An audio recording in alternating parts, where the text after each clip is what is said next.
Yo, what's good mga kabrady ko?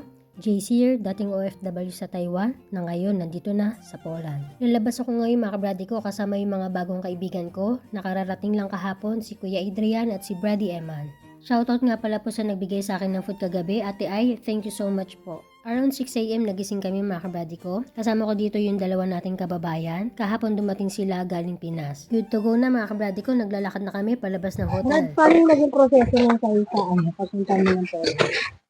Galing ako Taiwan. Tapos, kinuha ko lang yung work permit ko. Tapos,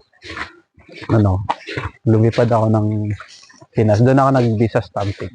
Ako naman sa Taiwan. Finish ako ng 12 years sa Taiwan. Tinuloy ko na lang sa Pinas. Yun ang process ko sa... Pero wala kang idea na pwede. Wala. Kasi Hindi ko alam na pwede siyang ituloy sa Pinas. tuloy sa Pinas. So, Nagtanong na lang ako. kasi siya naabutan talaga siya ng Sa 12 Pinas years. na ako nagtanong na pwede pala. Akala ko hindi na matutuloy yun.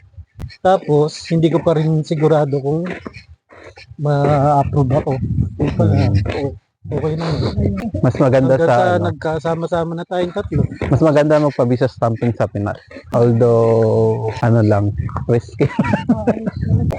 Smooth lang naman. Sa ako, experience ko, sobrang smooth lang yung process. Basta makinig ka lang doon sa instruction ng humahawak sa'yo. Sa part na to, medyo hindi na maintindihan kasi sobrang lakas ng hangin mga kabrady ko. Sa mga kabrady ko dyan na nangangarap pumunta ng Europa or Poland, hindi madali ang visa process sa Pilipinas mga kabrady ko.